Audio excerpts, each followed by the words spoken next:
Salutations, nobles voyageurs. J'espère que vous allez bien. Vendredi dernier, il n'y a pas eu de vidéo et je vous dois une explication. En fait, la semaine dernière, je n'avais quasiment pas réussi à écrire. C'était catastrophique pour mon projet. J'avais écrit à peine 25% des mots nécessaires. Je me suis rendu compte que travailler sur mon ordinateur n'était plus possible car c'était une trop grande source de distraction. En effet, il me fallait exactement 2 appuis de touche et un clic pour tomber dans une vidéo YouTube. Moins j'écrivais, plus je me sentais coupable et fuyais dans YouTube. En termes de plaisir, YouTube constituait ce qu'on appelle une récompense instantanée, ce qui rend l'activité propice à être le support d'une addiction. Pour sauver mon roman, je décidai d'employer les grands moyens. Il fallait que je mette une barrière d'effort entre moi et YouTube, c'est-à-dire le divertissement audiovisuel instantané. La seule solution était de ne plus travailler sur ordinateur, même si cela supposait arrêter le projet parallèle de streamer mon écriture. Je voulais me couper d'internet et de toute distraction possible.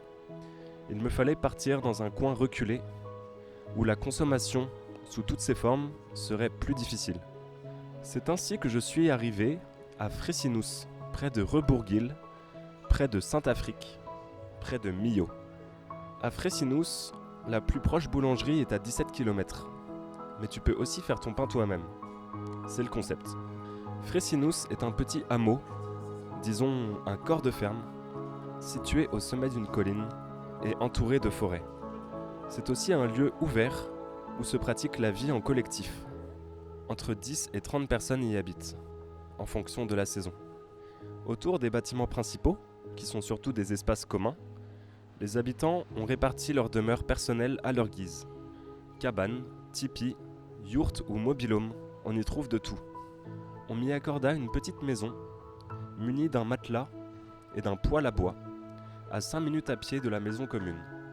Mes bagages comportaient un téléphone de type frigo, sans internet ou gadget incorporé, des cahiers, un stylo plume comme au lycée, un sac de couchage et un bouquin.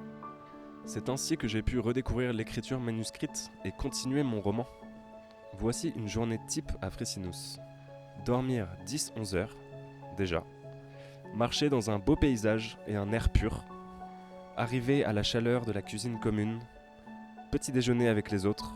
Écouter ce qui se dit. Trouver un coin chaud et pas trop bruyant pour écrire. Écrire 2 heures. Aider à préparer le déjeuner. Puis manger en discutant et en écoutant ce qui se dit. Il se dit toujours beaucoup de choses dans la salle commune.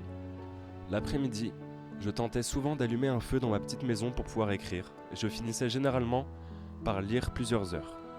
Puis je rejoignais les autres pour jouer aux échecs ou filer un coup de main.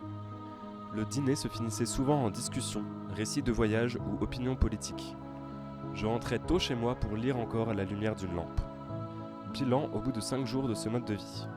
Énergie mentale à 100%. Capacité à la concentration 90%. Argent dépensé sur place 25 €. Mots écrits environ 3000 je suppose. En fait, pour le nombre de mots, j'ai redécouvert un principe plus important qu'on ne croit. Quand on aime, on ne compte pas. Allons expliquer ça à toutes les méthodes de management des entreprises qui cherchent à quantifier de toutes les manières possibles notre travail. En manuscrit, j'étais plus lent, mais plus précis aussi dans le choix de mes mots. Pour répondre aux questions que vous vous posez peut-être. Est-ce que je vais continuer mon roman ? Oui, complètement. Et même si je n'ai pas fait énormément de mots, j'ai avancé dans la cohérence du scénario et j'ai imaginé de nouveaux personnages. Est-ce que je vais réussir le NaNoWriMo en novembre ? Non. Il faudrait un miracle pour que j'arrive à rattraper en 2 semaines les 40 000 mots qu'il me reste sur 50 000. Vu que j'ai décidé de profiter de la vie et de moins me mettre la pression, il est peu probable que je réussisse le NaNoWriMo cette année. Est-ce que je vais continuer à vous raconter mon parcours par lequel je tente d'exister et de créer ? Oui, je compte continuer les vidéos. En effet, vous êtes une petite vingtaine d'abonnés et je compte bien continuer à vous partager mon désir de créer et mes processus créatifs.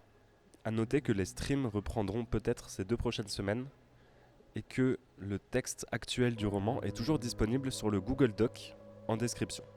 Sur ce, merci de m'avoir écouté. N'hésitez pas à faire des remarques ou à poser des questions en commentaire en bas de la vidéo. J'y répondrai avec plaisir. Ah ouais, et j'ai lu un bouquin cette semaine, c'est Le Siddhartha de Hermann Hesse. C'est le bouquin le plus connu d'un auteur allemand qui a reçu le prix Nobel dans les années 40. Et je vous le conseille chaudement. On y suit la vie et le parcours initiatique d'un jeune noble destiné à être prêtre et à une vie de plaisir et qui finit par s'enfuir de chez lui pour chercher la vérité et à explorer le monde. Il finit par atteindre la sagesse, c'est-à-dire une disposition d'esprit visant à accepter et à recevoir la beauté de toute chose. On y trouve des réflexions intéressantes, comme le fait que le temps n'existe pas, que les désirs humains et leurs souffrances associées ne sont qu'une part de la condition humaine tout entière, et aussi que les mots sont impuissants à décrire ce que c'est que la sagesse.